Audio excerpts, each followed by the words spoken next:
Jaya Radha Madhava Kunja Bihari.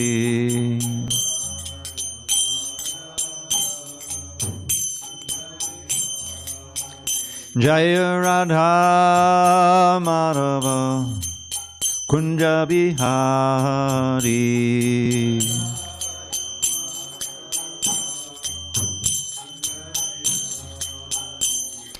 Gopi Jana Vallabha Girivardhari.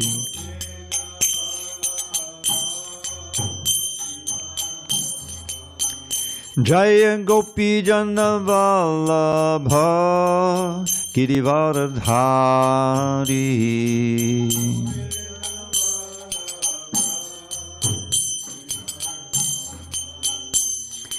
Yashodanandana Brajajana Ranjana.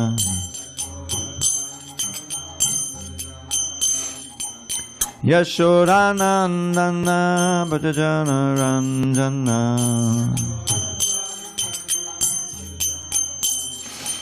Yamunatira Vanachari.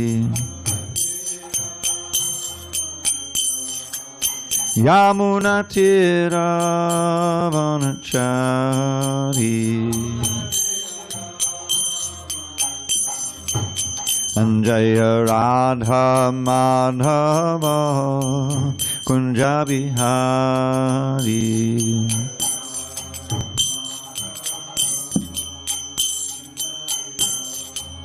Jaya Radha Madhava Kunja Bihari.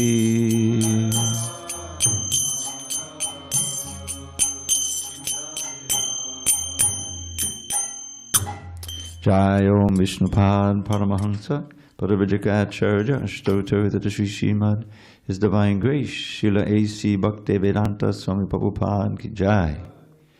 ISKCON BBT Founder Acharya Srila Prabhupada Ki Jai. Jai Om Vishnupad Paramahansa Paravajakacharya Ashtotar Srimad, His Divine Grace Srila Bhakti Siddhanta Saraswati Thakur Ki Jai. Ananda Koti Vaishnavinda Ki Jai. Namacharya Srila Haridas Thakur Ki Jai. Srimad Bhagavatam Ki Jai. Samaveda Bhaktivinoda Ki Jai. All glories to the assembled devotees. All glories to the assembled devotees. All glories to the assembled devotees. All glories to Shri Guru and Gauranga.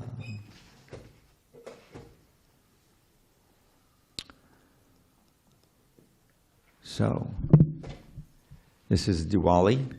It's a new year. And if you get a chance to offer some more lamps, you can do lamps in honor of the return of Ram and Sita to Ayodhya. Okay, so we're going to start this chapter 2, which was scheduled to start yesterday, but we had a special class, so. Okay.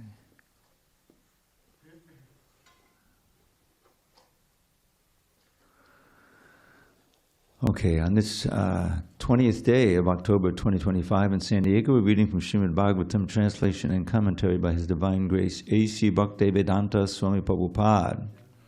We are in Canto 9, titled Liberation. Chapter 1, King Sudyumna becomes a woman. Now, did we read this already? Yeah, I think we finished that. We finished that. So then I should start from where is... This is 2. And so what did that, how many verses was that? 3? Chapter 1 was King Sudyumna becomes a woman. Chapter 2 is... Oh, I see. Okay, I'm sorry. So this is entitled The Descendants, Chapter 2, The Dynasties of the Sons of Manu. And I'll read the chapter summary. This second chapter describes the dynasties of the sons of Manu. That's Vaivasvata Manu, our Manu, headed by Karusha. After Sudyumna accepted the order of Vanaprastha and departed for the forest, Vaivasvata Manu, being desirous of sons, worshipped the Supreme Personality of Godhead and consequently begot 10 sons like Maharaj Ikshvaku, all of whom were like their father. One of these sons, Pṛṣadhra, was engaged in the duty of protecting cows at night with a sword in his hand. Following the order of his spiritual master, he would stand in this way for the entire night. Once, in the darkness of night, a tiger seized a cow from the cowshed, and when Pṛṣadhra came to know of this, he took a sword in his hand and followed the tiger. Unfortunately, when he finally approached the tiger, he could not distinguish between the cow and the tiger in the dark, unless he killed the cow. Because of this, his spiritual master cursed him to take birth in a śūdra family. But Pṛṣadhra practiced mystic yoga, and in Bhakti yoga he worshipped the Supreme Personality of Godhead. Then he voluntarily entered a blazing forest fire, thus relinquishing his material body and going back home, back to Godhead.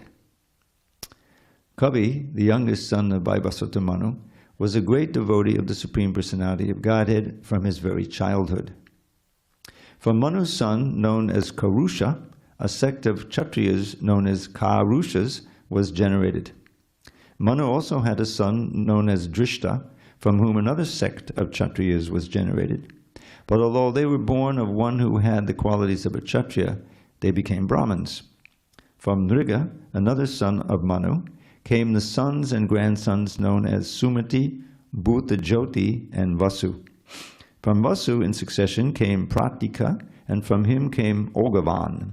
Descending in order from the seminal dynasty of Narishyanta, another son of Manu, were Chitrasen, Riksha, Midvan, Purna, Indrasen, Vitihotra, Satyashrava, Urushrava, Devadatta, and Agniveshya. From the Kshatriya known as Agniveshya came the celebrated Brahmin dynasty known as Agniveshyayana. From the seminal dynasty of Dishta, another son of Manu, came Nabhaga, and from him in succession came Balandana, Vatsapriti, Prangshu, Pramati, Kanitra, Chakshusha, Vivingshati, Rambha, Kaninetra, Karandama, Avikshit, Marutta, Dhamma, Rajyavardhana, Sudriti, Nara, Kevala, Dunduman, Vegavan, Buddha, and Trinabindu. In this way, many sons and grandsons were born in this dynasty. From Trinabindu came a daughter called Ilavila, from whom Kuvera took birth. Trinabindu also had 3 sons, named Vishal, Shunyabandhu, and Dhumraketu. The son of Vishal was Hemachandra, his son was Dhumraksha, and his son was Sangyama. The sons of Sangyama were Devaja and Krishashva. Krishashva's son, Somadatta, performed an Ashvamedha sacrifice, and by worshipping the Supreme Personality of Godhead, Vishnu, he achieved the supreme perfection of going back home, back to Godhead. Okay, so we don't have any verses. Everyone has some kind of a device. Maybe you can share with him, so you can look at this. Okay. Om Namo Bhagavate Vasudevaya. Om Namo Bhagavate Vasudevaya. Om Namo Bhagavate Vasudevaya. Before reciting the Srimad Bhagavatam, which is our very means of conquest, we should offer our respectful obeisances unto Lord Narayan, the Supreme Personality of Godhead, unto Narayan Rishi, the supremest human being, unto Mother Saraswati, the goddess of learning, unto Srila Vyasadeva, the author, and unto Srila Prabhupada, the translator, commentator, and our spiritual master. Nashta Prayasha Badreshu Nityam Bhagavata Sevaya Bhagavatyuttama Shloke Bhakti Bhavati Naishtiki. By regular attendance in classes on Srimad Bhagavatam and by rendering devotional service to the pure devotee, all that is inauspicious within the heart is destroyed almost to nil, and loving devotion to the Supreme Lord, who is glorified in transcendental songs, is established as an irrevocable fact. So I think I already did Om Namo, didn't I? Okay, so we'll begin. Shri Shukho Vacha. Okay, so I'll just read it. Evam gate sujumne Manu Vaivasvatak sute putra kamastapastepe yamunayam shatam samaha. Shri Shuka Uvacha evam gateta sudyumne Manu vaibhasvatak sute putra kamastapastepe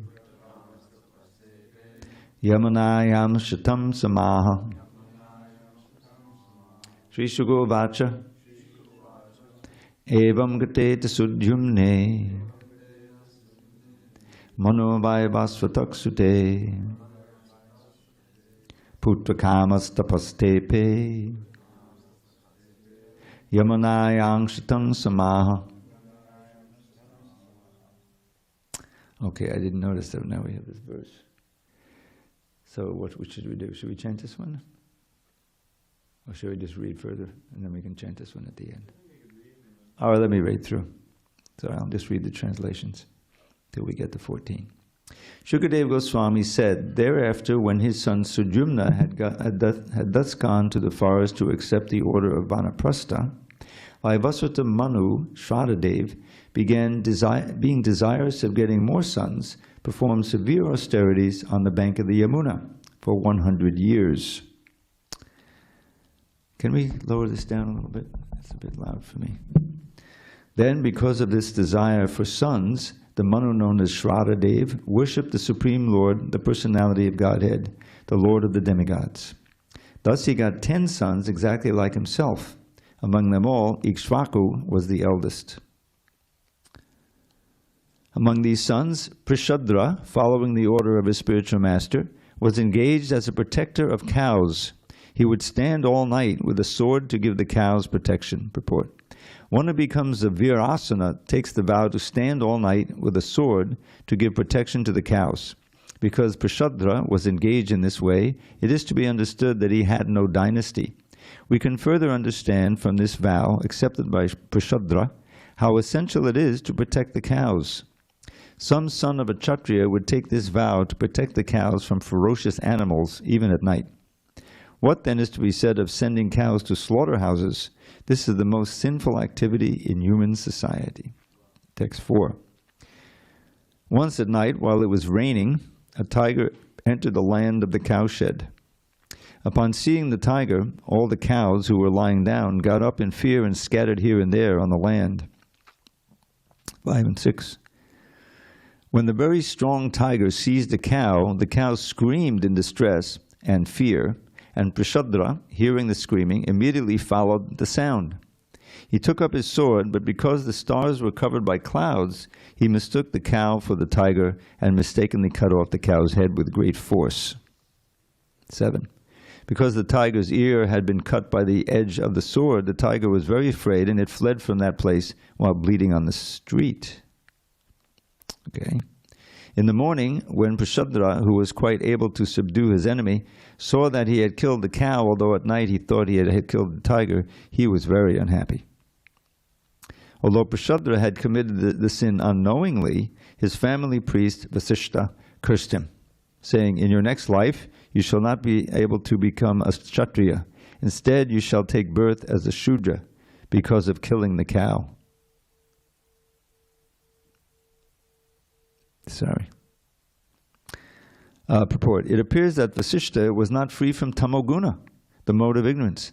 As the family priest or spiritual master of Pṛṣadhra, Vasishtha should have taken Pṛṣadhra's offense very lightly. But instead, Vasishtha cursed him to become a śūdra. It is the duty of a family priest not to curse a disciple, but to give him relief through the performance of some sort of atonement. Vasishtha, however, did just the opposite. Therefore, Srila Vishwanath Chakrabarti Thakur says that he was durmati. In other words, his intelligence was not very good. Text 10. When the hero Pṛṣadhra was thus cursed by his spiritual master, he accepted the curse with folded hands. Then, having controlled his senses, he took the vow of brahmacharya, which is approved by all great sages. Text 11 to 13. Thereafter, Pṛṣadhra gained relief from all responsibilities, became peaceful in mind, and established control over all his senses. being unaffected by material conditions, being pleased with whatever was available by the grace of the Lord to maintain body and soul together, and being equal toward everyone, he gave full attention to the Supreme Personality of Godhead, Vasudeva, who is the transcendental Supersoul, free from material contamination. Thus, Pṛṣadhra, fully satisfied in pure knowledge, always keeping his mind on the Supreme Personality of Godhead, achieved pure devotional service to the Lord and began traveling all over the world without affection for material activities, as if he were deaf, dumb, and blind. Okay, text 14. Evam vritto vanam gatva drishtva davagnim uttitam tenopayukta karano brahma prapa param munihi evam vritto vanam gatva drishtva davagnimuttitam tenopayukta karano brahma prapa param munihi evam vritto vanam gatva drishtva davagnimuttitam tenopayukta karano brahma prapa param munihi evam vritto vanam gatva drishtva davagnimuttitam tenopayukta karano brahma prapa param munihi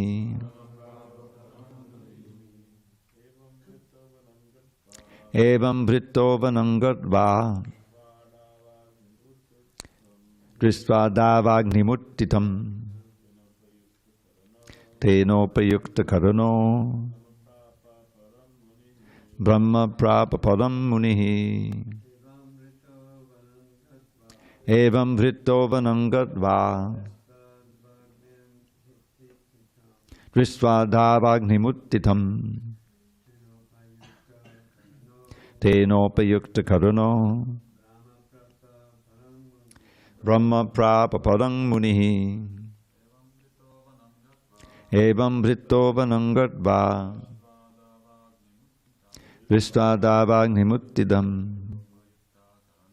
tenopayukta karano brahma prapa param munihi sahade. Evam vritto vanam gatva drishtva davagnimuttitam tenopayukta karano brahma prapa param munihi evam vritto vanam gatva drishtva davagnimuttitam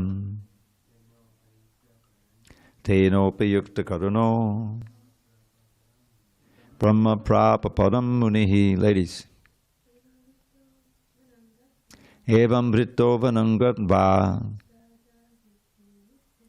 drishtva davagnimuttitam tenopayukta karano brahma prapa param munihi. Anyone online? Evam vritto vanam gatva Evam vritto vanam gatva drishtva davagnimuttitam drishtva davagnimuttitam tenopayukta karano brahma prapa param munihi. brahma prapa param munihi. Okay. Evam vrittaha. Being situated in such an order of life. Vanam, to the forest. Gatva, after going. Drishtva, when he saw. Dava agnim, a forest fire. Uttitam, existing there. Tena, by that fire. Upayukta karanaha, engaging all the senses of the body by burning. Brahma, transcendence. Prapa, he achieved. Param, the ultimate goal. Munihi, as a great saintly person. With this attitude, Pṛṣadhra became a great saint, and when he entered the forest, he saw a blazing forest fire. And when he entered the forest and saw a blazing forest fire, he took this opportunity to burn his body in the fire. Thus he achieved the transcendental spiritual world. Purport. The Lord says in the Bhagavad Gita 4.9, Janma karma chame divyam evam yo veti tattvataha tyaktva deham punarjanma naiti mam eti sorjana. One who knows in truth the transcendental nature of my appearance and activities does not, upon leaving the body, take his birth again in this material world, but attains my eternal abode, O Arjuna. Close quote. Pṛṣadhra, because of his karma, was cursed to take his next birth as a śūdra. But because he took to saintly life, specifically concentrating his mind always upon the Supreme Personality of Godhead, he became a pure devotee. Immediately after giving up his body in the fire, he reached the spiritual world, as mentioned in the Bhagavad Gita, Mam Eti. As a result of his devotional service performed by thinking of the Supreme Personality of Godhead is so powerful that although Pṛṣadhra was cursed, he avoided the terrible consequence of becoming a Śūdra and instead returned home back to Godhead. As stated in the Brahma Samhita 554, Yastvindra Gopa Matavendra Mahosva Karma Bandhanurupa Palabhajana Mata Noti Karmani Nirdahati Kindu Cha Bhakti Bhajam Govindamadi Purusham Tamaham Bhajami. Those who engage in devotional service are unaffected by the results of their material activities. Otherwise, everyone from the smallest microbe up to the king of heaven, Indra, is subject to the laws of karma. A pure devotee, being always engaged in the service of the Lord, is exempt from these laws.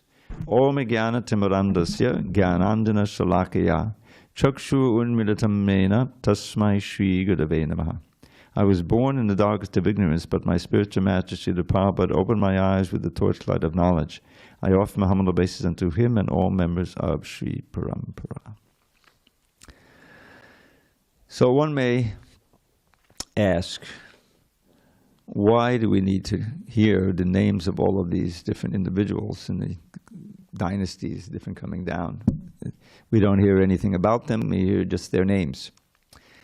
And so one thing I learned when from Gopi Pranadhana Prabhu when I was working on the Srimad Bhagavatam for 6 years in Miami, is that the Bhagavatam being a Purana is a certain category of Vedic literature. It's a history. And this naming of the different dynasties and the different succession is part of what it means to be a Purana. You'll find that in all the Puranas. So the Bhagavatam is following that. And if you have acquaintance with the printed volume, especially this 9th canto, because there's so much about the different dynasties, you'll find a very elaborate family tree at the end, listing all the different descendants. I don't know if you've ever looked in the back and seen that, but you'll find it especially in the 9th canto. So I just wanted to make that note. So it's of course not just by accident that the Bhagavatam focuses on this particular individual, Pṛṣadhra, because he had great qualities and he became a pure Vaishnav. And really, the cursing wasn't proper, as mentioned. By accident, he killed that cow, so it was not proper to curse him, become a Śūdra. But still, even though he may become a Śūdra, he still became a pure devotee. And this is part of the principle of Lord Chaitanya's movement. And that's why we're all sitting here, unless anyone, maybe one or two of you have been born in a Brahmin family. I don't see, ever since our friend Ramapati left, that's so sure. But the point is, it doesn't matter. It doesn't matter. You can be born at any class, due to your karma. But if you come in touch with a pure devotee and you are receptive to the message of Krishna consciousness and you allow that seed of bhakti to be planted in your heart, by good fortune, as Lord Chaitanya teaches Rupa Goswami, and you water it properly, hearing and chanting, avoiding offenses and so forth, then you can become perfect in this life and go back to Godhead. That's That's certainly while I'm sitting here. I'm hoping to become perfect this lifetime, or in a near future lifetime. But it's as ecumenical as you can be.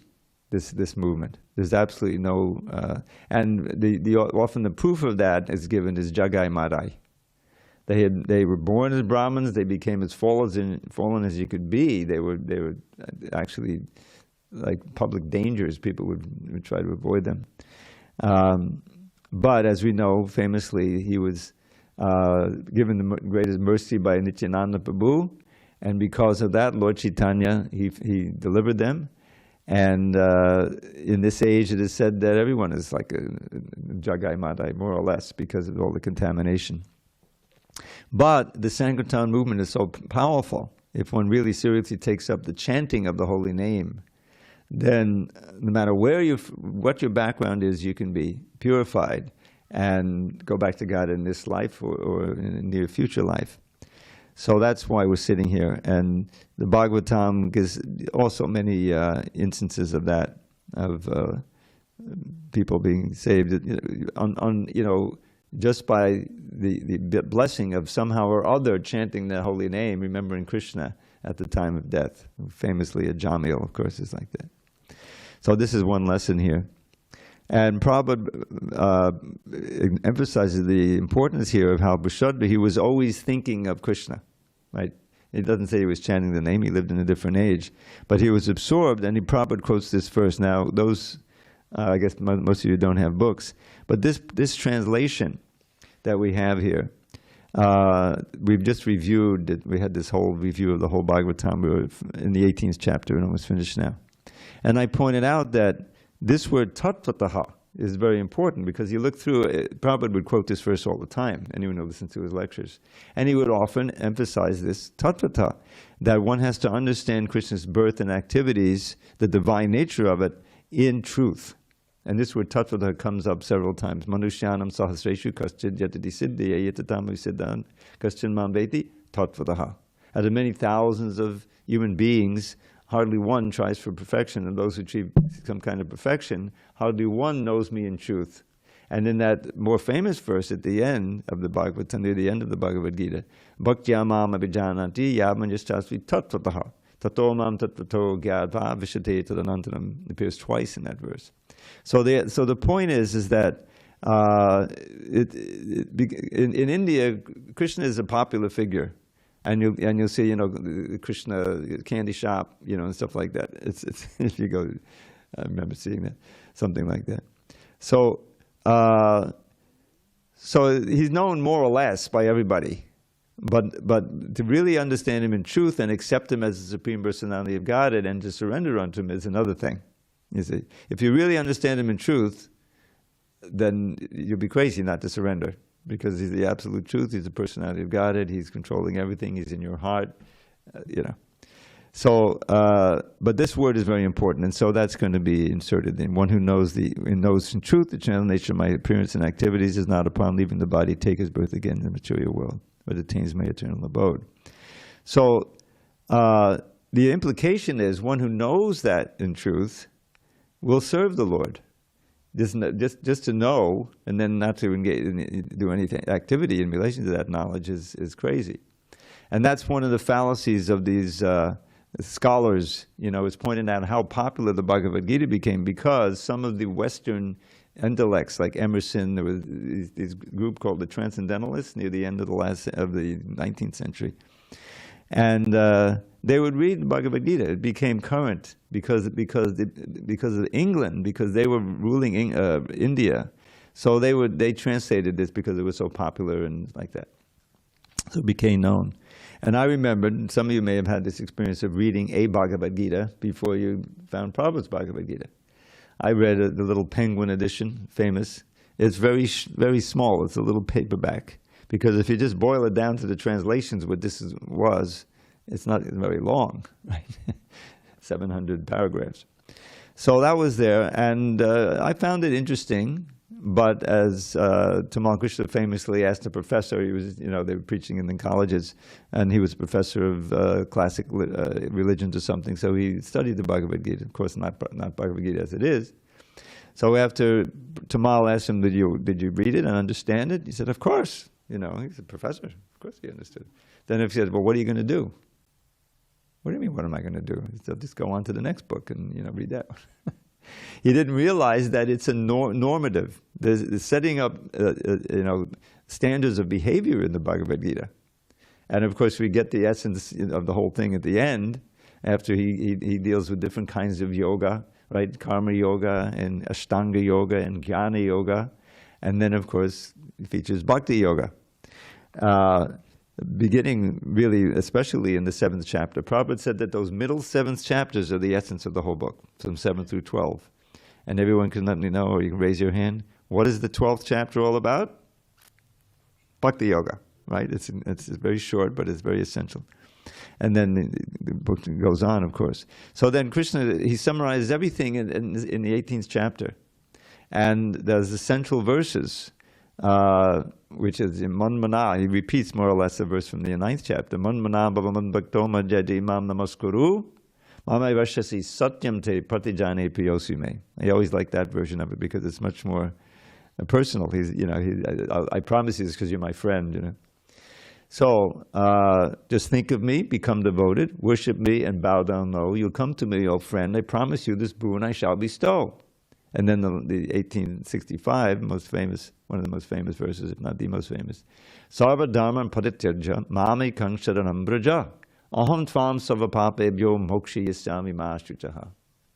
Just give up all these dharmas that I described. Jnana yoga, get that. Just give up all of the dharmas and surrender only unto me. Your sins I'll nullify, O Arjun. From anxiety be free. So this Pṛṣadhra, you say, well, he committed a sin. Of course, it was by accident, but still, he killed a cow, which is serious. But it was all forgiven, Vasishtha didn't forgive him. He cursed him. Oh, yeah, take another birth and suffer, as a śūdra. But because in that śūdra birth, he became a sincere devotee, then he was forgiven that. All these your sins are forgiven. So we need that. We need that because this Kali Yuga, it's just steeped in sin, steeped in meat eating, everywhere you go. And as Prabhupada said, this is the worst sin that can be imagined. And we find, Prabhupada said, and this is the cause of so many wars. Kali Yuga itself is Kali means the age of quarrel and dissension and fighting, And since I've been a little child, since I remember, was aware of anything, there's been some kind of conflict going on. I was born early enough the Korean War was going on, because I was just a 5-year-old, 4-year-old. So, but still, then you had other conflicts in the Middle East, and of course the Vietnam War persisted for a decade. Then 9/11. Then we got to go and attack Iraq, to eradicate. Practically, it's dysfunctional now. Just an example of how horrible things are. There's so many things like it going on today. But there was a Secretary of State. It was a woman. I'm not going to give her name. And there was an interview with her. And what happened with Iraq was that we had a blockade, after taking over. And we wouldn't let anything in, including medicines, And so 500,000 children died because of that. That blockade. And so they asked her, "What do you think that was worth it?" And she said, "Yes, that was all worth it." It's insane, So this is the age we live in, and it's steeped in sin and it's steeped in ignorance and all these things. So we need this. This is the perfect system for us. This chanting Hare Krishna, and anyone can do it. And become purified, and then become serious about the processes of devotional service. And this is why this movement spread all over the world. Because if you just take part of like a Rath Yatra, if you go to a Rath Yatra and all this chanting and joy and all the things, then if you're somewhat pious, and open to it, then you'll want to find out, well, what's this all about? And you go to the book table, and before long, and that's how this movement has grown. It's continuously grown since Prabhupada came to America. And so, we had this wonderful description. I saw this slideshow before, Bhadrinarayan Swami. I don't think he had made it until this year. all of these other aspects that you won't find. It's really, most of that was not directly in the Bhagavatam, about the Govardhan Leela and this hill and all of these wonderful things. It was fascinating. And that's part of our culture, is that there are all of these incredible intellects and writers who were influenced. Krishnadas Kaviraj, he actually went to Vrindavan as a young man. It describes he had a dream, and because his brother was offensive to Nityananda, he accepted Lord Chaitanya without Nityananda. So he chastised his brother, and then he had a dream, and the way he wrote it, that because of my good qualities of chastising my brother, Nityananda came to me in a dream and said, "Go to Vrindavan, you'll find everything there." And he took it seriously. Next morning he gets up and he goes to Vrindavan. He wasn't old at that point. And then, but he was very learned, and he wrote the Govinda Lilamrita, which is a very esoteric book, and it deals mostly, with the conjugal rasa, so it's not recommended at first. But there are quotes from the Govinda Lilamrita in the CC all the time. It's his own book, he's quoting. So that's a treasure of wealth. The CC is a treasure, a great treasure. Prabhupada gave us that. This is the pinnacle, really. It has all the philosophy in it and the life of Lord Chaitanya. And Prabhupada, one of us, Balaram Prabhu read that nice, was near the end of the CC. And Prabhupada is encouraging all of his students to read and relish the Chaitanya Charitamrita. And so we should take that up on a regular basis in a proper way. So these are a great, I don't know what to call them, nectar pots, all the books of Srila Prabhupada and the books that they refer to, the books that have come out since, the wonderful books of Shiva Ram Swami. I remember when the first one of those series came out, Venu Gita, and I was familiar with the Venu Gita. It was actually that was my favorite chapter of the Krishna book. And this is way back in 73, 74, And so I started memorizing that, and I was serving out Pṛṣadhra, and I was reciting the 21st chapter. And the devotees were looking up, what is all this? I just asked for some dal, and now I get all of these. But in that chapter, and it's very pertinent, we just had Govardhan Puja, the gopis are, of course, glorifying Krishna as he's in the forest, and they're at home, they're with each other.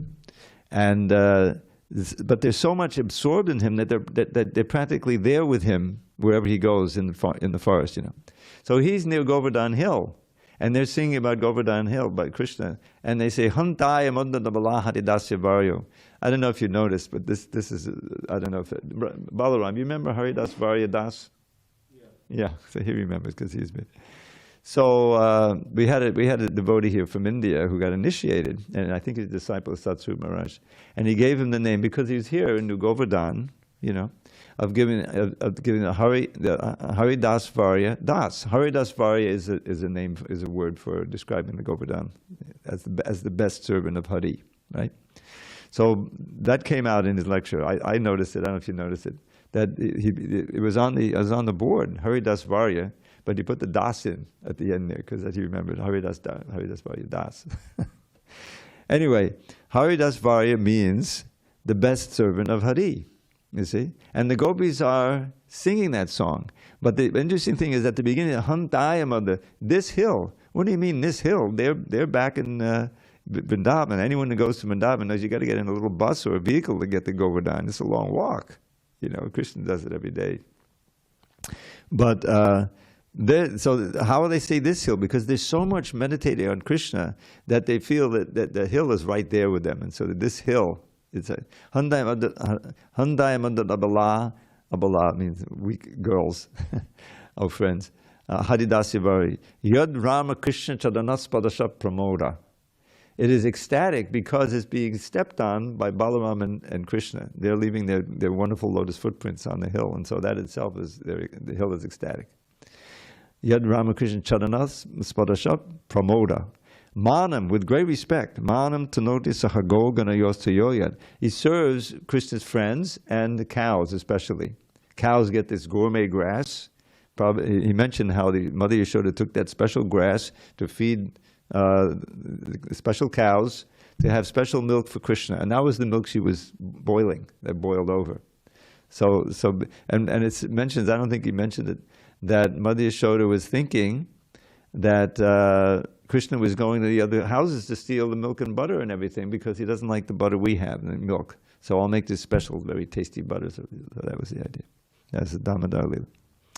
So anyway, there's all of these, this rich literature describing Krishna's qualities, pastimes, name, form, everything, you know, which we can absorb ourselves in. And we're meant to. That's why Prabhupada was so insistent that devotees read his books, not to distribute them.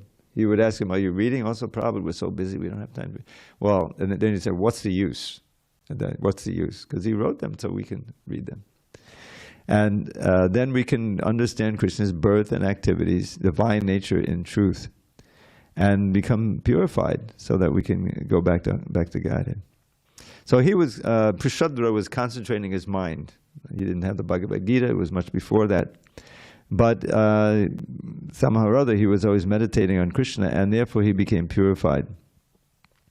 Devotional service performed by thinking of the Lord is so powerful that although Pṛṣadhra was cursed, he avoided the terrible consequences of becoming a śūdra, and instead returned home back to Godhead. And then he quotes this verse from Brahma Samhita. This is a very wonderful verse. Now, the Brahma Samhita, I remember that was anyone who knows, I made a lot of recordings, Shastric recordings. This was the first one I made with Brahma Samhita. Because, you know, we hear it every morning, and Prabhupada would always quote from it. And so it was obviously a very important book. And it was brought back by Lord Chaitanya from his South Indian tour. He came across it. It's just the 5th chapter of the Brahma Samhita. Maybe that's all that's extant at this point. But it contains this, the verses before the actual Brahma Samhita. There's very important verses describing Goloka, and of course, Ishwarak Paramak Krishna Satchidananda. The very first verse is often quoted. So, but then there's this, all the Chintamani verses, and then near the end he comes to this, Indragopa Matavendram. So it's a little play on words. There's a little germ called the Indragopa, and there's Lord Indra. And what it says is that, oh, how wonderful it is that they're all bound up by their karma. Pala bhajanam, and eating sometimes the bitter fruit of that karma, you know. Atanodi. But karmani nidahati kinchita bhakti bhajam, that all this karma is burned, all the seeds of the karma. It's like a seed. When you perform a sinful activity or a pious activity, it plants a seed, and then you will get the fruit of that seed in that lifetime or in a future lifetime. So this is how karma works. So there he calls it pala, and it's a fruit. But karma nirdahati, all the karma is burned for one who is bhakti bhajam, who are worshipping Krishna nicely, you see. Govindamadi Purusham Taham Paham Bhajami. So this is, Prabhupada quoted this to show the power, because without burning all the karma, you can't go back to Godhead. This is in near the end of the 7th chapter of the Bhagavad Gita. How does it go? I forget the Sanskrit, but it's described like that one has to be free of karma through the process of devotional service to actually go back to God, because the karma acts as a kind of it's a sentence. You know, you have to receive it. Even the good karma. You don't want the good karma or bad karma. So-called good karma will also keep you here. You know, let's go to the heavenly planets. That's the last thing you want to do. Waste all the time up there, because then you just fall down again. So here it says all the karma is burned. And the power of the holy name. Just think of the pastime of Vajamil, right? He had fallen so far from his upbringing. You know, he was a Paka Brahmin, but he got distracted and he got detracted and he got implicated. But he had the good sense to name, at least his youngest son, Narayan, you know. So that was his saving grace. He's dying there. The Yamadutas are ready to rip him and you know, and take out of his body and take him off. But because he saw them, he said, Narayan! Then that intending his son, but the Vishnu Dutas came and saved him. And we prevented the Yamadutas from taking him. And it was all about the power of the holy name to purify and get rid of all the karma. So we should take the chanting very seriously and practice it because this is the essence of the practice. And if we can become, good meditators on the holy name, the key is to hear it. The reason why, why we may have, we don't feel the full force of the holy name is because we're distracted. And this is why it's so good to have a program. The temples are the best because everything related to Krishna. After we have this class, then we're going to have breakfast. But if you're living at home and you don't have yourself set up, you may chant. This is what I was doing. I was chanting and part of my yoga practice, I wasn't really committed to Bhakti yet. And then but I stayed conditioned, But the practice and the visiting the temple and meeting the devotees, devotees who were so, one devotee, I remember he would take me down to the Pṛṣadhra hall, it was below the temple room. And I would eat a little dal and rice, And as I'm doing that, he's preaching to me. So it all had its effect, and I was fortunate to give up, my entanglement in the material world. At least give it up enough to join the temple. Okay, does anyone have any questions, comments, discussion? We had quite a little bit of reading and a lot of dynasties. Go ahead. So we can't really say absolutely that one who commits suicide becomes a ghost, huh? No, not in this case. I think because he did it and he was specifically absorbed in Krishna consciousness. So, but that's not recommended, obviously, because it's and especially, of course, he was in a situation where he was out of the association of devotees and everything. But that is not a good idea, because you may come back, but it will definitely postpone be a big glitch in your path back to Godhead. But in this case, it was a special case because he was improperly cursed, So that's one thing. But I've never heard Prabhupada recommend it in any way, although it says right here, that he did do that and it worked. Went back to Godhead. Anyone else? Go ahead, Boo. I had one question, but before that, I just wanted to add, Chota Haridas, like he committed suicide, right? Like, oh yeah, but he became an angel. Yeah. But he became an angel, able to sing to Lord Chaitanya. So that was. Yeah, I had this question that you said that when someone goes to heavenly planets, they come back. So is it like they take birth in heavenly planets, or just the soul goes to the heavenly planets? Or? Well, no, you have there are planets up there, and they're kind of very much different from here, because everything is very nice. Everything is very nice except you're getting older and you're going to die and come back down here. And Dharma Seder, I'll never forget this. I think he told me about it. It's in the literature, although it doesn't require. We don't find it in Bhagavatam. How do you fall, right? Because you fall down from Indraloka, say. So as you're falling, you're coming down. Then the Rakshasas are coming and they're eating your body. So the soul, of course, the soul is the main thing. So it's come down, and then it falls in, and it becomes a little rice or wheat, And then in the company of that, then you get baked up into a pie somehow, and you enter the body of a man, and then that soul enters the sperm and everything and comes in. But the idea of after all that enjoyment in Indraloka, you're getting eaten up, and cannibalized by these Rakshasas as you come down. Is it worth it? No. Even if you weren't, it wouldn't be worth it. So so you go up there, and then the soul, your karma, good karma runs out, your punya, and so now you have to leave the heavenly planets. So you say, yeah, but I can enjoy for so many millions of years. This is the illusion. Even Brahma, he loses it. He doesn't. It's not eternal. So it's discouraged at least twice or three times in the Bhagavad Gita. Kamais taistar vritti jnana pabodhyante devata tangta nivaste prakritani taksaya. Those who are bewildered by material desires, they worship the demigods, hoping to go to the heavenly planets. And then Krishna says, Tetam bhukva svargalokam vishalam, chine punye madhya lokam vishanti. Even if you get up there, your punya eventually runs out, and then you get exiled, and you have to come back down here. Birth, death, old age. You didn't really go, make any progress. In fact, it's a great distraction. So we shouldn't get diverted by the heavenly planets. You don't want to go there.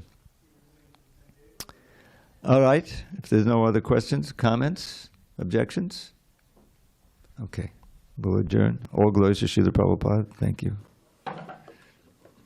15 tomorrow.